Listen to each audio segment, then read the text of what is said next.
What's up, Topeka? Welcome to the I'm from Topeka podcast, broadcasting straight from the... We're here to bring you the people, the stories, and the pulse of Topeka. Whether you're a longtime resident or just curious about what makes the city tick, we've got you covered. Welcome back to the I'm from Topeka podcast. I am sitting here with two very special guests. I know I say that we have special guests every time, but these two are very special because they're doing something very unique and have been doing something very unique here in Topeka for a very long time. And I would say that sometimes they just don't get the credit for what they're doing and what they've been doing. And I'm going to be completely honest. So, it's only right that we bring them here to the podcast and let them tell what we're doing and what they're doing, but make it a fun episode. So Dan and Vicki from TopCity Comedy, thank y'all for being here today. Thank you for having us. Yeah, no problem at all. I truly want to give you all y'all's flowers because y'all are and have been doing something great in Topeka for a very long time. I wouldn't say as long as I've been here or as long as I've been alive, because I know we talked about age earlier and we're not going to talk about age. But you got that one. I was going to say, I bet you. I'm only one old, so yeah. You got that one old. Just one old. I have probably been doing it longer than you've been alive. I would. Okay, so what? How long have you been in? Saying that. How long have you been in comedy?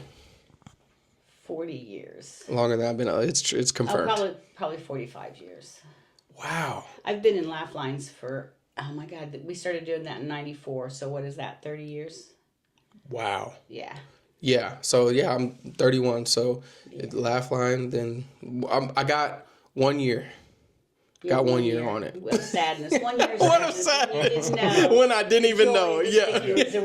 Yeah. So, okay. So. We'll fix that tonight. Yeah, exactly. So, with that being said, Vicki, are you from Topeka? I am. How long have you been here in Topeka? 66 years. Okay. I know. Okay. Where did you go to high school? Topeka High in Hayden. Okay, there you go. We can high five up top. Got mad at me and told me I had to go to Topeka High. She went to Seaman. So we're gonna just push him off to the side now. I'll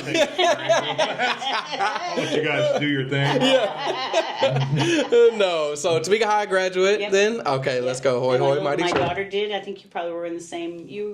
She's 33, but she graduated in 91. That'd be about the same year. In 91? 01. No, 11. No, she graduated 11. If she graduated 11, then we're in the same grade. What's her name? Paige Tremblay. She would have been in Claudia Daly's class, special ed. She cleaned her big thing that she was in ROTC, and she also did the tables for lunch. I'm not very great. Yeah, I would probably know her. And when you said football, she would know you because she knew all the football stuff. Did she? That's awesome. Yeah. She was a big supporter. She used to go to the games and she'd go with the other little gals and they'd be over there talking to the boys. And my husband's like, she's talking. Like, she doesn't talk to boys. Watch her. And they'd come over and start trying to talk, and she's like, I'm watching the game. Focused. You listen. That's the best. Yeah. No, that's awesome. Yeah. So I would definitely. You have to show me a picture, and I definitely would remember. Okay. Now, Dan. Yes. No. Oh, semen. What can I say? I mean, it's just I can't help it. My parents lived in that district. They forced me to go there. Okay, so exactly. Now you can choose where you want to go. I was going to say it's like that now, to where you could choose because when I first moved here in 2008. My grandma lived on the east side, so I was living with her on 10th and Locust, so I was in the Topeka High School District. Well, then my parents, we moved to 29th and Gage, and so I was supposed to go to West, but they were kind of on the brink of doing you could go out. I know exactly, and I was like, I'm not going to West. My dad graduated from Topeka High. It's like I'm a Trojan for life. Yeah. So they said that if I was a kid that was getting in trouble and my grade, because they looked at my grades and everything like that, they said since I was a good kid and I was doing good things, I could stay at Topeka. I could. All the bad. I will say that Topeka High does have a good ratio of it's a good it's a good school. It is it is got a lot of Rhodes Scholars that come out of Topeka High. Yes, and I'm glad I moved here from Texas for that reason. because it is good tradition there. I mean, and they're all good schools. As a realtor, all the schools in Topeka are good. we will say that, but we favor Topeka High over here. No, it's like all right. Listen, I'm okay. Okay, but Dan, you grew up here in Topeka as well. I did. Okay. My dad was in the military, so I was actually born in Maine, believe it or not. Wow. I don't remember much of it because they shipped me back here when I was just a little kid. So It was a short time then. yeah. I got you. There's nothing wrong with that. So I grew up here though. I grew up here. Okay. I got you. I lived in the Seaman District my entire life, pretty much. So I got you. So what made you get into comedy? I don't know. I just making people laugh. Just trying to be The power. the class clown. That was me. Okay. My first comedy set was in kindergarten, and I'll never forget this. My teacher left the room, and I stood up in class and took a bunch of stuff out of my pocket to try to do some magic tricks. I had no idea what I was doing. And then I had to try to sit back down when the teacher got back into class. Yeah. Really? So I got in trouble a lot, but it was cool. That's when I first started trying to make people laugh, was in kindergarten. Yeah. That's wild. Okay. Vicki, what do you remember the first time you? I remember my mom and dad. My dad got hurt when I was 3, and his back got broken, and they told him that he was going to die in 6 months. So my mom and dad wanted me to have good memories, so they made a vow that they would find something to laugh about every single day. Wow. And I think I must have taken that on myself and said, well, I will have to make them laugh every day. And I was really good at it because he died exactly 6 months and 39 and a half years later. Right. So, I was like, okay, you threw me. Okay, so I was gonna ask 6 months. Okay, yeah. All right. So I think that was it. I came from a family that understood how powerful laughter was. Yeah, it is. It can cure a lot. Laughter and music, man, they're two powerful drugs that we produce as humans ourselves. So very, very good for the soul. Okay, so now, did y'all know each other before y'all started TopCity Comedy? Kinda. Okay. We didn't know it. Yeah, we didn't know we knew each other. There used to be a dude in town named Dan Ballard. Did you ever hear him? He was on V100, big bald-headed dude. He was back in the old days, radio had morning show hosts in real life.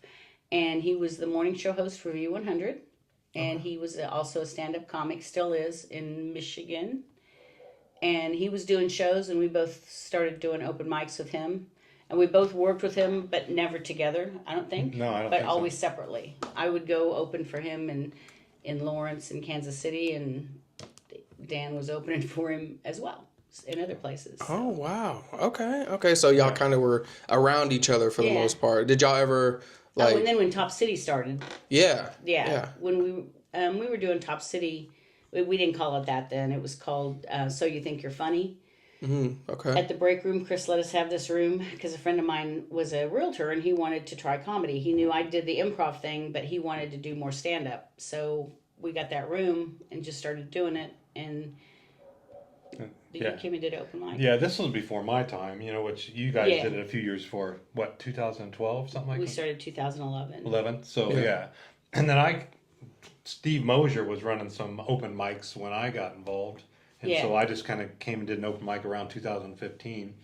And it was kind of a competition, like you said. Yeah. And then so I won that first competition I had entered, and then was able to come back and host. And then I've just kind of been glue. I just keep sticking to it, trying to not leave, But the COVID kind of knocked us down. Yeah. And we didn't think we were going to get to do it anymore. And then the Foundry stepped up and offered us a space. Yep. Nice. So, yeah. Nice. And because y'all do the Foundry still, and then at Cosmos now, because it used to be the break room. You said, and Happy Bassett. Okay. We were talking about that. We take a comedian. We can take you through the whole process. You can come to an open mic at Happy Bassett for the first time and try it out and see if you're any good, and then you can come to a competition at the Foundry and maybe win. Like we had somebody won $150 last night because they were really funny. Yeah. And then if you do really good there, then we can bring you on a Friday night show, and you can do a show there. Wow, so y'all are like a machine in Topeka for comics. We're a nursery. No, there you go, a nursery. Garden, It's fun to watch them grow, though. It is. It's very awesome fun to watch them come to their first open mic, and then you're like, you know, Yeah. are they going to make it? Yeah, And that then literally, was like, something. a year later, sometimes even less than that, they're just like doing going to headlining. California. Yeah, they're headlining shows. And stuff like that. We've got It's a couple. crazy. We've got one that went to California. We got a dude that went down to Austin and is doing pretty well. Dang. Okay. Okay. And they started with y'all. Yeah. See, that's the thing, and that's why I said earlier, like, I got to give y'all's flowers because y'all are doing things for people in the comedy realm that a lot of people overlook. Just put it that way. Because there's no space here for them to do it, and yet Exactly. they can go to. Lawrence has got an absolutely fabulous scene. yes. Kansas City, of course, has a big comedy improv, scene. yeah. Manhattan's there's got a little yeah. bit, but not much. Yeah. Yeah. But here there was nothing, you know. And you can go to drive to Kansas City for your 2 minutes at 1 o'clock in the morning. Yeah. But the Happy Basset gives you what? We give them 7 minutes. 6 minutes. 6 to 7 They minutes. take 7. Yeah. Most of they give them 6, Or 12. Yeah. or whatever. They don't know what light They wave is. you They're off like, the what is stage. that You're going, light? I run this.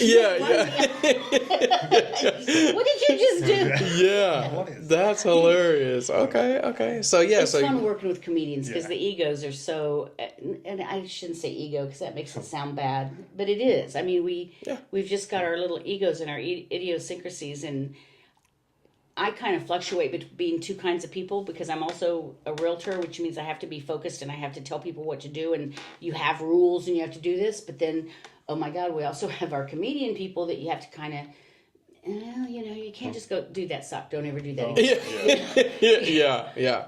You have to tell them easy, and you have to understand that there's emotion, and people get sad. Yeah.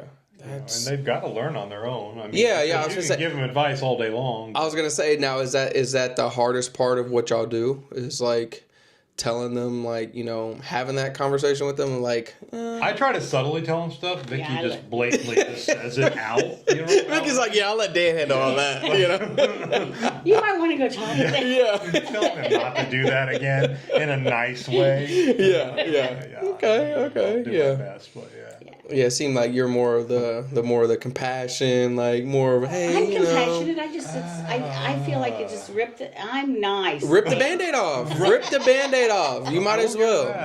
I mean, life is. She says what I want to say, and I'm just like, I can't say that. She just yells it out, and I was like, wow. Hey, it's That's part why I of use different names all the time. I don't even know what her name is. I have brought her up on stage with so many last names, and I don't. Yeah. Well, hey, you're doing it though. You're doing it, but I mean, that's what people need though. Sometimes, some people aren't about the like, give it to me, soft. Like me, give it straightforward. Like, be 100% with me. There's been comedians that have said, I just can't believe so and so said that, and I'm like, you're a comedian. You need to believe that people are going to say stuff. That's what we say. That's what we do. We say things so that people have to go. They either laugh or they go, oh my God, I need to change that because I don't want people to be making fun of me for those things. Yeah. I've watched people walk out of shows before from comedians. And, and they go, oh, and I'm like, we don't censor comics. I mean, let them figure it out. Yeah, let them figure it out. Honestly, that's the thing. Because and here's the thing. What's funny to some people might not be funny to other people. True. But what's not funny to some people is hilarious to other people, And that's part of the comedic journey. I was at Malik's birthday bash thing. It was great. That's awesome. It was funny. Yeah, he's so funny. Man. He is. I love Malik. Yeah. And then Dylan was he's one of our babies. Yeah, he's got it.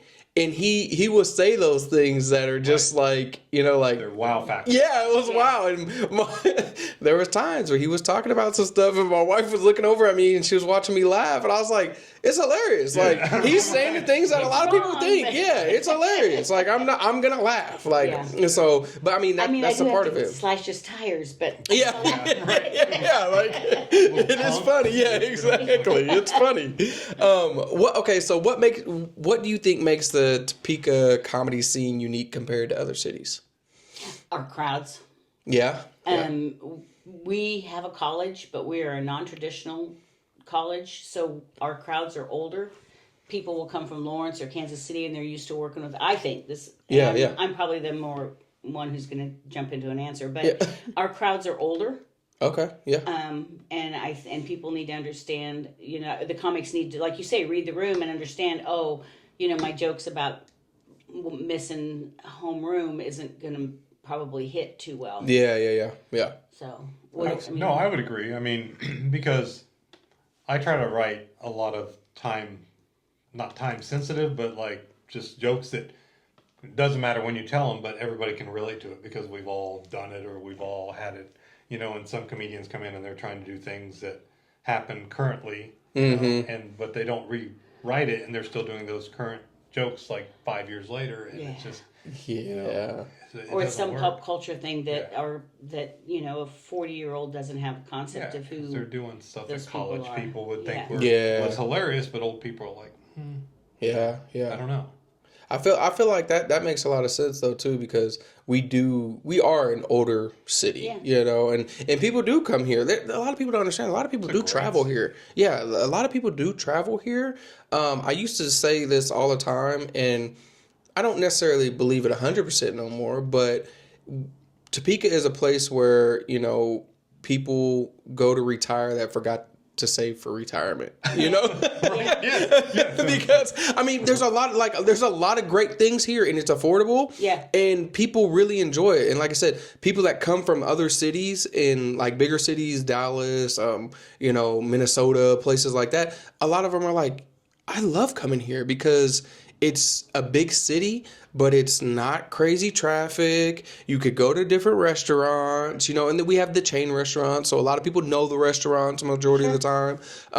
So yeah, I mean, it's just one of those things. But the crowd work with comedians is, you're gonna have to adapt to that that older crowd. A little bit different crowd. But you can't always bet on that either. We had a comedian come out the other day, and he was going to try to tell a Trump joke, and he asked the Trump question, who's better off now than they were 4 years ago? I mean, we all know what that is alluding to. Yeah. And one of the gals goes, I am. And he's like, no, maybe you didn't hear me what I said. He's like, oh, well, never mind then. Yeah. Because... He's got his strap on. Yeah, that's right. Well, there goes mine. That's my time.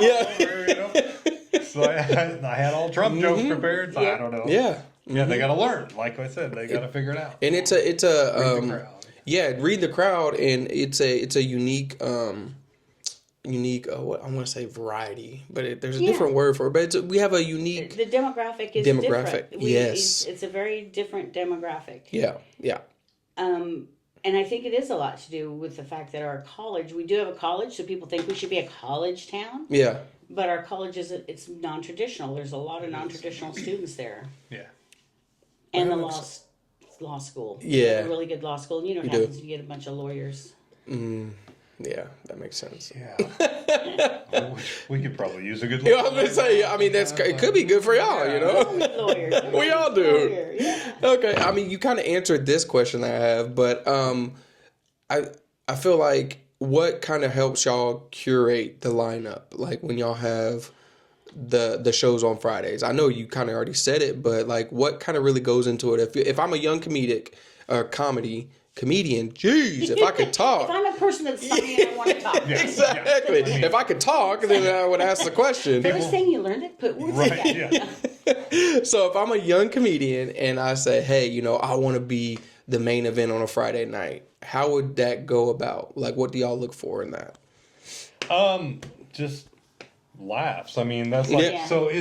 That's where the open mics come in because we've kind of groomed. Well, we don't groom them, but that's where we start pulling from. You start as an opener, and then you move to a feature, and then eventually a headline.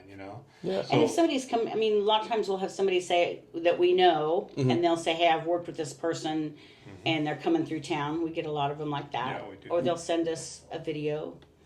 I will say that comic videos are not very well produced. I have a hard time watching them because I think probably a lot of times they're funnier than they seem to be, but because of the quality and the way that everything is set up, it's just so that might be and that could be a next project for us. Yeah, I mean, because a lot of comics will send you their best 5-minute clip from 6 years ago. Mm-hmm. You know, and I'll research it a little bit, and I was like, oh, okay, so this was on YouTube, and it only had 36 views over the last 5 years. You know? So I got you. I mean, not saying they can't come and do the job, but I want to see more than just like that 5-minute clip to book them as a headliner on. Or at least have a verbal.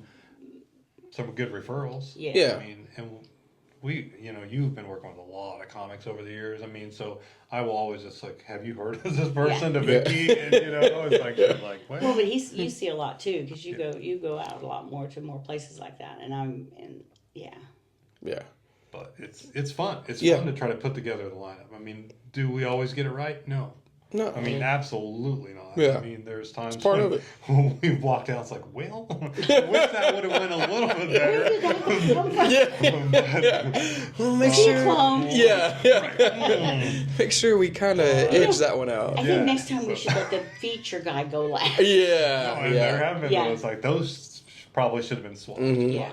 That makes sense. You never know. Yeah, that makes sense. I got you. And people can have really good nights. I've walked out a lot of times where where you just feel like you're on fire and you just take it away. And there's been other times when you think, I'm going to kill. And you get out there and it's like, crickets, I don't know what I'm here for. I don't like to record my sets. There's comics out there who record every single set that they go on stage. Mm-hmm. That would be another thing that I would recommend, though, is to record it and then to watch it. I was just learn from it. Learn I've done from it what you're once doing. and I've never done it again because I didn't get any laughs. And I was like, okay, I can't do this. Yeah. No, I'm just kidding. I mean, you can put some. I can edit some. Can you put some laugh tracks I put some in there? laugh tracks All right, in there cool, for you. perfect. I got you. We'll talk after this. Yeah. No, but that is like recording your set so you have something to judge yourself by and to fix. Because there was a comedian the other night. I'm not going to talk about what he said, but he started with the punchline and then went on to, and I think it made the joke go down. Worse. Whereas if he would have just said this punchline and just moved on, it would have been killer. You know? So, and I think that's the hardest thing for any comedian is when you get that really big laugh. Even if you've still got 5 minutes left, that's when you should leave. Mm-hmm. If whatever happens, you get a huge laugh. Your biggest laugh, okay, I'm done. Yeah. Because 9 times out of 10, you're going to go on thinking, oh, I got him now, and everything else is just going to fall. Yeah, it just goes off. Yeah, it kind of dies down. But next time you could probably move that. That's it. Yeah. Move that. And that's what happens when you listen. You listen to it and you transcribe it out. Mm-hmm. Then okay, this needs to be moved down to this bit. I feel like I really love comedians when they can tie like that first joke and they come back to it at the end and that's how they finish. I'm just like, you hooked me, you got me. Like I want to see more now, but then they walk off. That is Russell Brand. I love to watch him. Russell Brand, he is. That guy can just come off with he reminds me, and this is going to be the weirdest comparison, of Jesse Jackson. Jesse Jackson was the same way. I love to listen to him talk because he would get on this thing and he's got this lilt and this rhythm of the way he talks and the way he uses words, and he would always make a callback. Now, neither one of them am I saying I always believe 100% what they're saying. Yeah. But I can see how if you were the kind of person who could get sucked into that, where you could, I'm going to join his cult. I'm going to do that. Good at talking. Mm-hmm. But Russell Brand's my favorite as far as bringing back the joke. Bringing it back. I think Kevin Hart. Yeah. But my thing, and I might sound like a hater. I'm not trying to be a hater, but I feel like he was better when he was not doing as big of movies. His comedy, his stand-up was a lot better when he was not doing... When he was out on the road 250 days a year. Yeah. Sitting in his studio. But do you think it's because his stand-up was his writing, movies is somebody else's writing, so he's got to try to make that funny in the movie? Yeah. I don't know. I think there's some movies where he's funny in the movie, but I just think now that when he does stand-up, they're not as funny. Like outside when he's not doing the movies. Like his recent one, I think it was on the one that was on Netflix. It was funny, but it wasn't as funny as the first one that I seen when he was hustling, when he was raw with it. I feel like it's more now of almost like a burnout, It's production. Yeah, production. That's what it is. That's why I really love improv. Mm-hmm. Have you ever been to Laughline's show? I haven't. You should come. I need to. Let me know if you can come to the next one. But that's awesome. I love doing that. I would do, because really stand up really is a monologue. And if you look at it from the theater perspective, you're really writing a one-act play. Yeah. And you go in and the best comedians do have their character, and they come out and they do their bit as their monologue. Mm-hmm. And it's totally different than doing the improv thing where you come out and it's like you don't know what is going to happen and what you're going to say. You're just going to have to say it. Yeah. And I like that. I really love Whose Line Is It Anyways? Oh, that's great. Yeah, that's great. What's that? They're coming to April 1st. Are they? Yeah. I didn't even know that they still did it. Like we should go. Yeah. We need to make it happen. We should do a group. Yeah. Oh, where's it up in Kansas City? It's in town, but we can take a bus. We can do. We can get a bus and drive down to Topeka Boulevard. Yeah. Oh, they're coming. Yeah, T-Pack. Yeah. Oh, yeah. We're definitely got to go. Yeah. Yes. Okay. I'm all for that. We should do a group. For your podcast. Everybody watching, group. go. Yeah, we need it. Okay. Well, I'll make it. Maybe we could get a discount if we say we're bringing 50 people. Yeah. Listen, we can make it happen. The power of this podcast. We're calling it out now. The power of the podcast. We're gonna make it happen. And I might know some insides. There you go. So we are definitely April 1st. You said. Mm-hmm. Okay. My birthday is March 28th. So that's my birthday. It's close enough. Let's go. Your birthday party. So for your birthday, we want everybody to send money so that So I'll put the Cash App, Venmo, everything right down below. All right. What has been the most? I know that'll be nice. Just sitting here. But what has been the most memorable moment so far of TopCity Comedy? There's a lot of them. I bet. There is a lot of them. Mm-hmm. Probably for me, and this is going to have nothing to do with you. Of course but not. remember I told you that my realtor friend that wanted to be a comedian. Uh-huh. He was a very nice man, very smart, good realtor, but he was not really a very funny comedian as who he was. Mm-hmm. His name, I guess I could say it, Brad Metzger. Okay. Brad Metzger was not a very funny comedian. He was funny, but he wasn't really funny. I gotcha. So one day he came and he said, "Hey, when you introduce me, just say that I couldn't make it, but my cousin Bart Beneke from Arkansas or wherever is going to do the show." And I was like, "Okay, whatever." Because, that's what it was all about. Yeah. He went and got some fake teeth made, these big, stupid fake teeth, and he came out dressed as an old hillbilly who ate paint chips, and he was Bart Beneke, and he was the funniest guy I'd ever seen. He was so funny, and he got to do it for like 3 or 4 weeks, and then he got diagnosed with pancreatic cancer and died. So that was very memorable to me, that he found his voice, and he found his funny, and just the transformation of Brad Metzger, who was a very sweet, very nice, pulled-together realtor man, to Bart Beneke, who was just dumb. Yeah. But just so funny. And I actually have stolen a couple of his jokes. He's dead now. Yeah, I was going to say, you didn't steal it. You're bringing the legacy. You're continuing the legacy. I didn't steal that's it. I'm continuing his legacy. There you go. But but that's my most memorable, is just being able to watch that. But I think anytime we've seen somebody go from their first open mic, oh my God, I'm so scared, Malik. Yeah. Terrified to go up there on stage the first time. To win contests. Being our multi-winner funny guy, he could go to Kansas City tomorrow and probably feature. Yeah. He might not be able to headline. Yeah. But he probably, if it was a good night, I think he could. Yeah. Yeah, he's fun. I love Malik. Yeah. I love him. Super funny guy. Yeah. He's very funny man. It's just so sweet. Yeah. He's just like this big teddy bear. Mm-hmm. He's just so we're related through marriage. Really? Yeah, Okay. which is crazy. I talked about it at his thing. It's like we were working together, and then I was like, I could have sworn I just seen that dude at my brother's house this past weekend, and I was like, and then we just kept on going. We were working or whatever, and then we finally crossed paths again. He's like, "Hey, were you over there?" And we're like, "Yeah." I was like, "Oh," so my brother. So black people all are. I said that at the. I literally said that at his.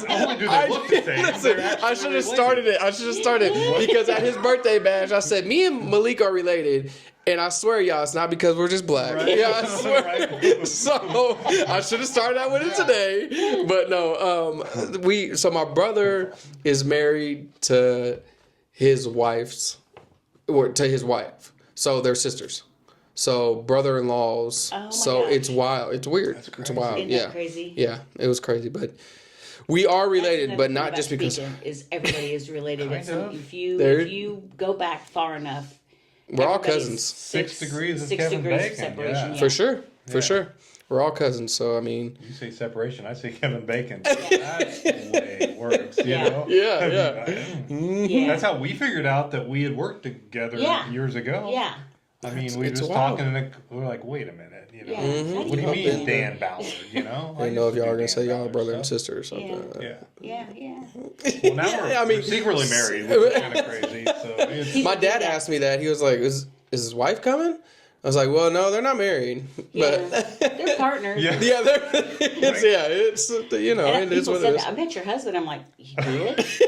Because my husband's like Bigfoot. Nobody's ever met him. Yeah. I'm like, I didn't believe she was married. Yeah. She talked about this Randy guy for years. Yeah. And I'm like, who is that? Who's that guy you hired to mow your yard? That's my husband. No, really. Who is he? Right. He's very Poor good. Randy. No, he's good. Randy's just living his own life. Well, he told his boss one time that he didn't know me. Okay, his boss, he met this new boss, and he came home and he goes, Vicki, I met my new boss. He goes, I got to tell you something. And I always hate it when he tells me that because it's always, he's like, I got to tell you something. Okay, what? He goes, well, I met my new boss, and he went to your show, your Laugh Line show, and when I told him my name, he asked me if I knew you. And I panicked, because I didn't know what you'd done. I just said no. And so, if you meet him, we'll have to, you know. Wear a wig. You'll have to wear a wig. But listen, he was riding for you though, because he said that he didn't know if you did something, so he didn't want to associate. That's it. Because I didn't know what you'd done. I didn't want to really have to deal with it, so I just panicked and said no. Oh my gosh, that's hilarious. Yeah.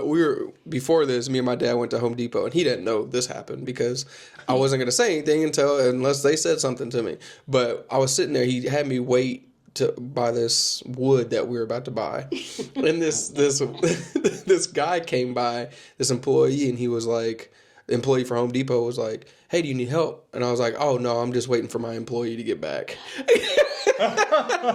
So he didn't know. My dad doesn't know this. Yeah, I'm just waiting. So I made it seem like I'm just waiting. I was like, yeah, I'm just waiting for my employee. So he did. I thought my dad was gonna come back and he'd said something or see me talking to him and ask me. He never asked. I was just like, I never said nothing. So I was keep it under the wraps. But okay, funny. How do y'all handle balancing comedy with the business side, running a successful show? It's hard. Is it? No, wait. A possibility to balance this? So you're saying it is possible? It's possible. It's very slim, but you know, we should figure this out because we have finally decided that we do money very differently. Oh yeah. So he does his books and I do my books. If we ever get audited, we're just what? But somehow it always comes within real close. Yeah. Okay. You know? We have a special line item on our thing. It just says we're just going to put cash correction. discrepancy. It's called correction. It says a correction line. We're off $9. I don't know where. Yeah. And then the next month will be over. It's just weird. It is very just weird. Shows up somewhere. And we'd fight over it. Had this, and I'm like, this isn't how it goes. And he's like, but I did it this way. And finally, it's like, okay, you do, and that's how my real husband and I do money too. It's like, here's your money, here's my money.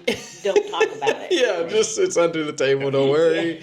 You did say earlier, everybody needs a good lawyer. So I mean, just need to get somebody eventually. So, but it is hard because we do want to give people that we want our friends to do comedy, and it hurts when it's like, well, you don't ever let me be on very much, and it's like, but we have to do a show. I mean, we've got to present something to our audience that they're willing to pay $15 to come and see. Yeah, that makes sense. And not saying that you're not worth $15, but they're not going to pay to see you every week. Right. You know? Yeah, that makes sense. So yeah, that's the hard part. So I make Dan do that part. Dan books them. I don't know why he does it. So whenever the show sucks, I get blamed for it. You know, I'm good. I'm okay with it. I mean, I can fail a lot in life. They used to call me Dan the Failure in high school. So hey, listen, not Dan before I ever got out of high school. Not Dan the class comedian. They knew what was going to happen. Yeah. So it's like, It's okay. I'm good with it. Yeah, that's what matters. As long as you're okay. I knew I was not going to be liked by very many people growing up, and my parents set me down at the kitchen table and looked at me right in the eye, and they said, "We hate you." Oh God, jeez, you know, like, it's okay. We like you, Dan. Because the dog liked you. Yeah. You occupied the dog. You were an accident. Yeah. It's like, all right. Well, that's good. I'm cool with it. So when you were in kindergarten, what was the magic trick? Were you trying to disappear yourself or make anything? Yeah, because I didn't know how to do it. Yeah. I think I was trying to make something disappear, and it's like I had no idea. I don't know why I couldn't do magic, and I still can't do it. You tried. That's what matters. You tried. I got in trouble for it, so I guess it was something. Yeah. Yeah.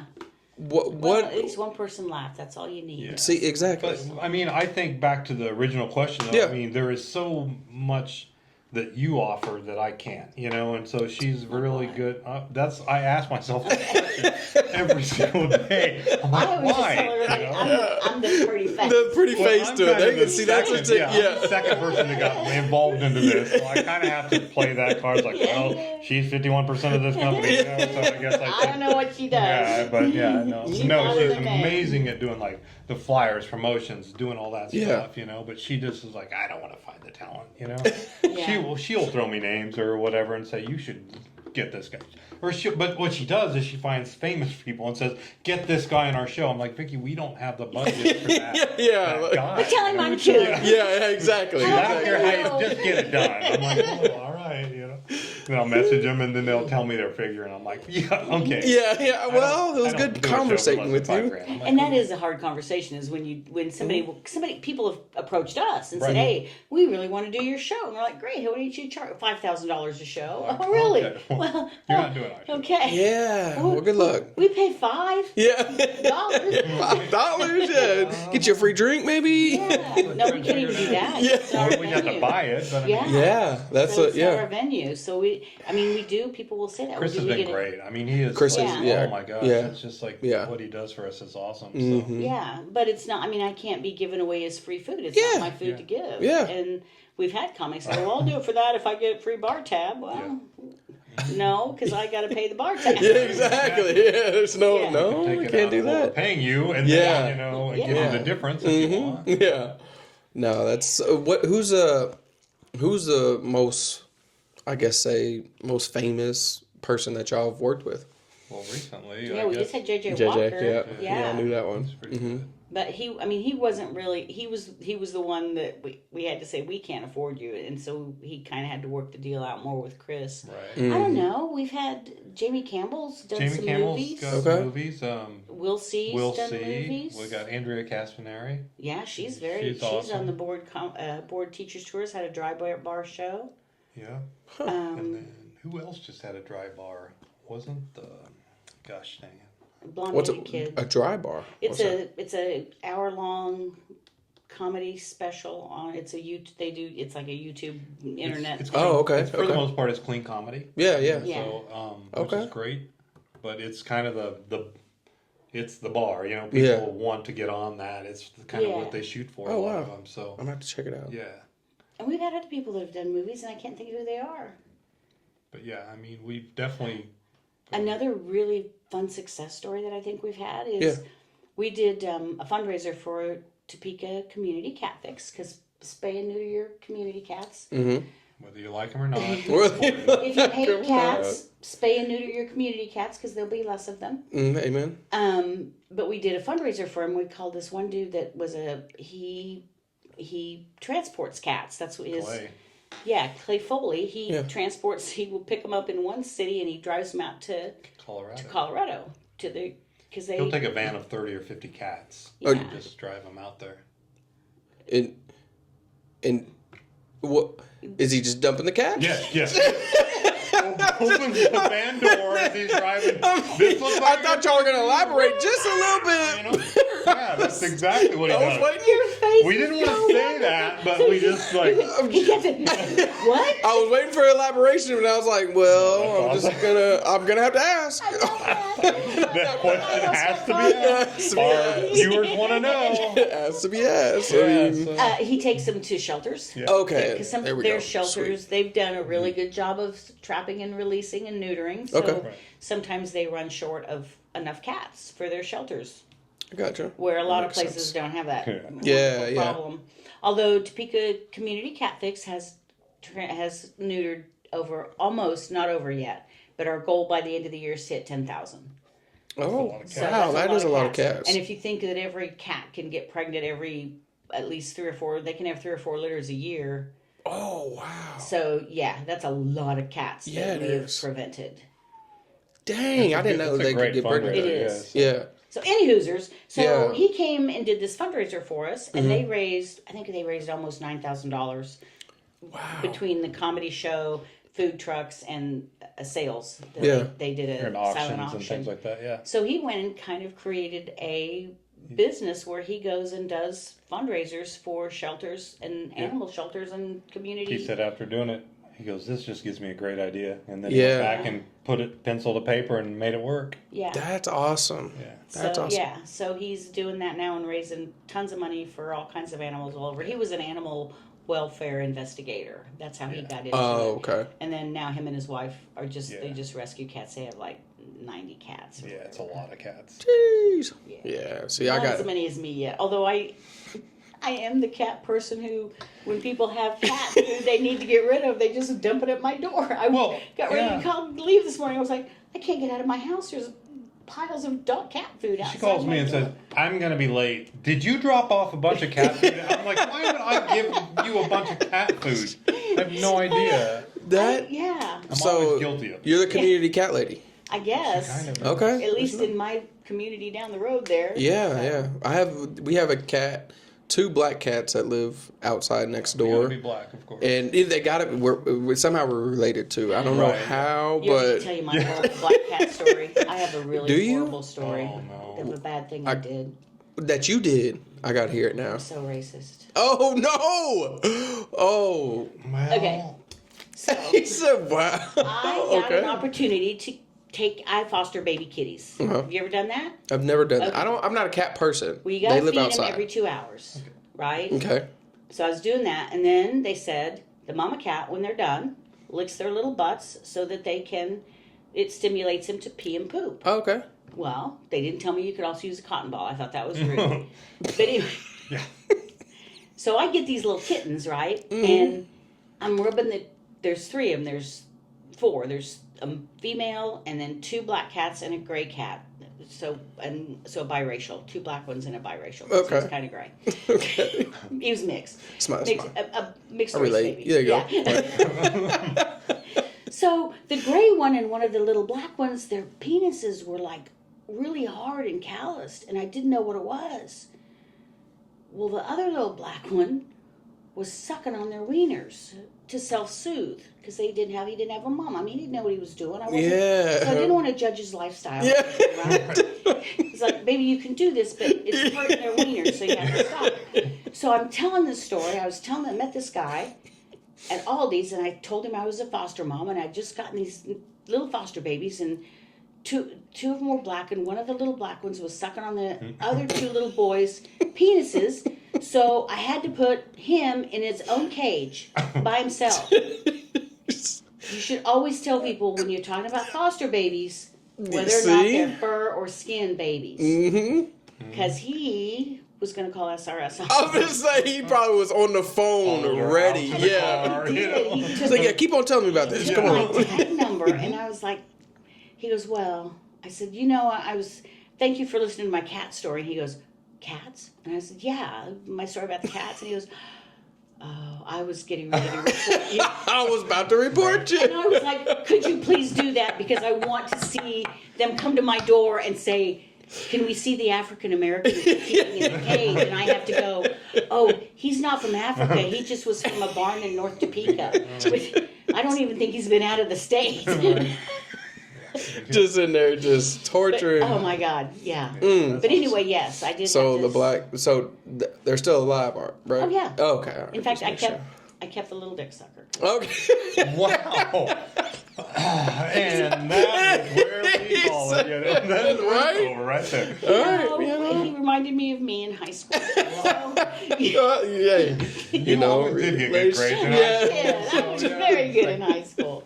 Yeah, so I had to keep him. Yeah, okay. Nandor the Relentless. Well, you're a good person for that. Yeah. Don't anchor on. Are you? No. I had to. No. I had to. You're a good person for keeping this little gay black child. I'm just gonna leave it at that. Okay, so here's this. Where are the long-term goals? Where and what are the long-term goals, and how do you see it impacting the Topeka community? We were talking about that today too. Okay. We really realized that we have. I mean, what we were telling you today, how we've got it kind of like a streamlined deal where we've got coming from the doing nothing to something to the big thing is we'd really like to do. We really like to continue with our Friday night shows, making them bigger. Mm-hmm. We are going to be doing 9 contests a year, 3 fundraisers at the Foundry, and then we'll be doing an open mic. Right. So we're really going to try to solidify that, and we need to figure out a way to. We'd like to find a sponsor. If anybody would like to sponsor the show, we'd like to have the prizes sponsored for the comedy contest. If we can find somebody to do that, then we would be able to continue what we're doing, continue to bring in. Another thing about bringing in a bigger names for our local people to work with is they get to see how the bigger name people work. Okay. Then they get to see it. Yeah. They learn. So we'd like to continue to keep doing that, and we'd just like to continue to keep getting bigger. Eventually, I would like to have my own standalone space. Yeah, or that we makes could sense. do everything in one space. But right now it's kind of fun because we're going to different areas of town. Yeah. So that's kind of cool. Yeah. But for me, I don't know if I'll live long enough, but for me, I would like to. There'll always be comedians. I'm getting old. There'll always be new comedians coming up. So I would like to have a standalone space. That would be my goal someday. That makes That'd sense. Be kind of cool. Yeah. I mean, like a comedy club in Topeka. Yeah. Yeah. Would you run it like certain hours, or would you do comedy every day of the week? I think you'd have to open it up to probably at least 4 days a week, and then do other things as well. I would want to do other things. I would like to maybe have a podcast space where they could do it. Maybe do writing classes in there. Yeah. I would really love to do, and I know I've got the worst mouth for it. Yeah. I've been so good for this podcast. I've only said dick a few times. We've only talked about the penis sucking for a little bit. Just a little bit. Just a short time. And just a short little time. tiny penises. Just a short time. I would like to have a focus on a kids class. I would love to have a stand-up kids class. That's awesome. Another big memory. We had the first night we ever did it. We said, "Hey, this is going to be open mic. Does anybody out there want to come and do comedy?" And I hear a bunch of commotion in the back, and this little 9-year-old girl comes walking up, and her aunt's behind her going, "No, don't let her up! Oh my God, don't do this!" She rocked it. She grabbed that mic. She told her little 9-year-old jokes, and she had the stage presence and I mean, she just took up that whole stage. She was on. I would love to do that again. I would love to have a space where kids who wanted to try stand-up comedy at even kindergarten age, whatever age. Yeah. Because there are some little kids that don't have no fear of that. We've had a couple of open mics where, families have been in there eating and their kid says, "Can I get up and tell a joke?" And we're absolutely. Yeah, I love that. Yeah. I'm surprised you're still here after it's the last comedian. But absolutely. You can. Yeah. No, that's awesome. I think I could definitely foresee that in the future for sure. That would be so fun. Yeah. So I think if we did, Wednesday, Thursday, Friday, Saturday shows comedy, then we'd have a couple dark nights or nights where people could do presentations. I mean, Topeka's got so many event spaces right now. There is a lot. I would really like to just have a small standalone. Yeah. Comedy. And it wouldn't have to hold very many because I wouldn't mind doing 2 shows a night. So yeah. Even if it only held 50 to 75 people, that would be okay. Yeah. It'd be nice to have a bigger space, but it's just the more space you got, the bigger you got to fill it up. That's the hardest part. And I feel like, and I was talking to, I can't remember who it was about this the other day. Is it's easier to sell when people feel like they're missing out. When you have a packed house, 50 people in there, and you pack it out 50 people every single time, then people are going to be like, "Man, I'm missing something." Right. But if you have 150 that you could put in there and you're only getting 50 and people are seeing the empty seats, they're like, oh, I'm not missing nothing, you know? Yeah. So it's harder to sell that. Yeah. But no, I think that I definitely foresee y'all being able to do that in the future. It was something that Topeka needs, you know. A lot of people I still get people commenting on the video that I did when I said, hey, I'm from Topeka. Of course I go to the TopCity Comedy.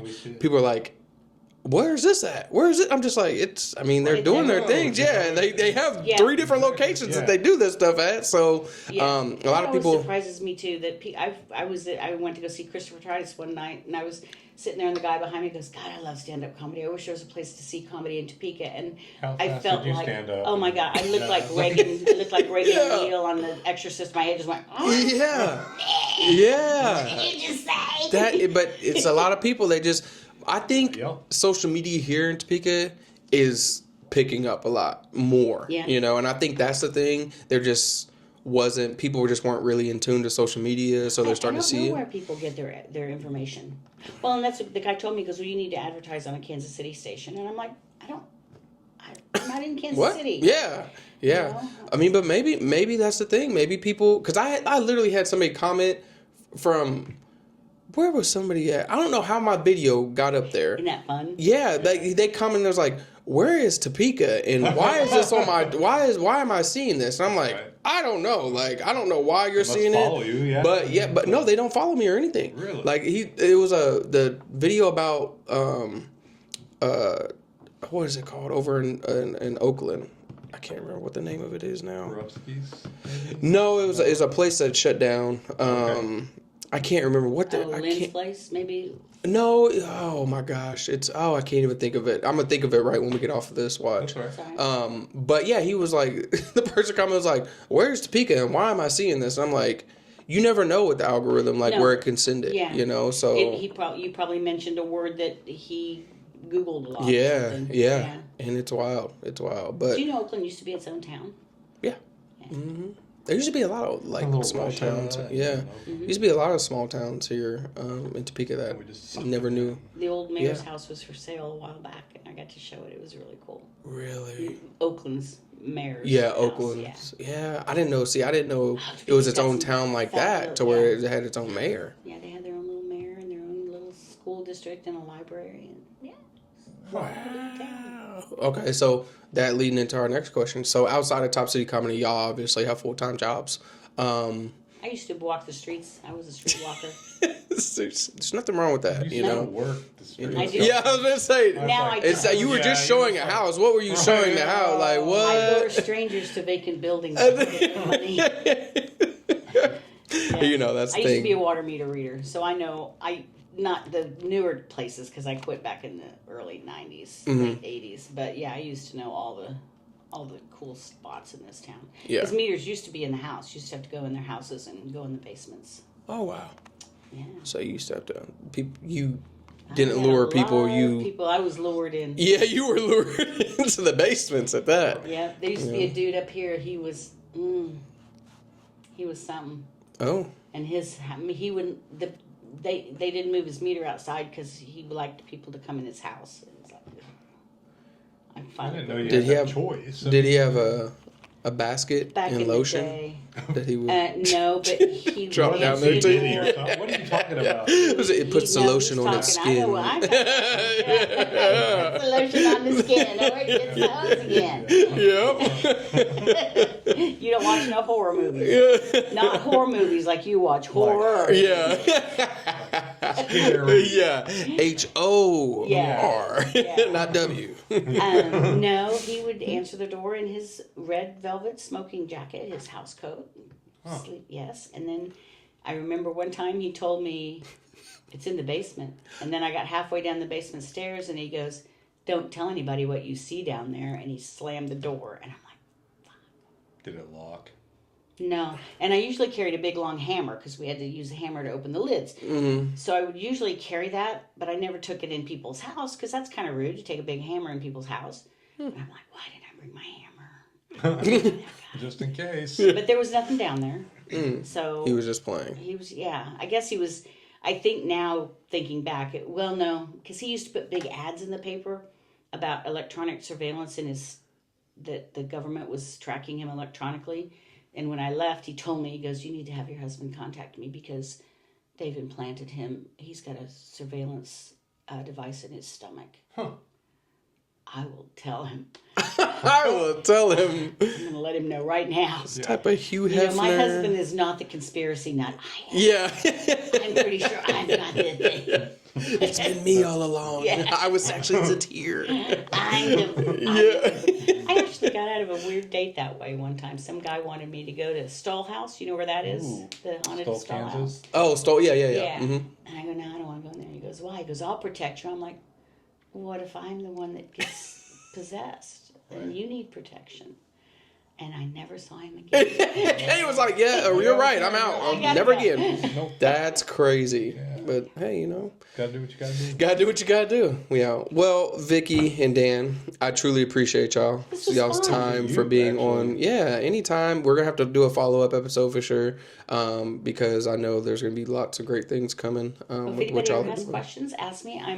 If I don't know the answer, I can make it up because that's my job. She does well. Oh, and I am a realtor in real life right now. Yeah. And I sell houses. If you want to buy a house and you're normal, I'll take you on. And you're normal. My normal. Not Yeah, I was gonna say. normal, my kind of normal. What's normal? What's your standards here? I just work at this Sam's Club. Yeah. I'm not supposed to say that.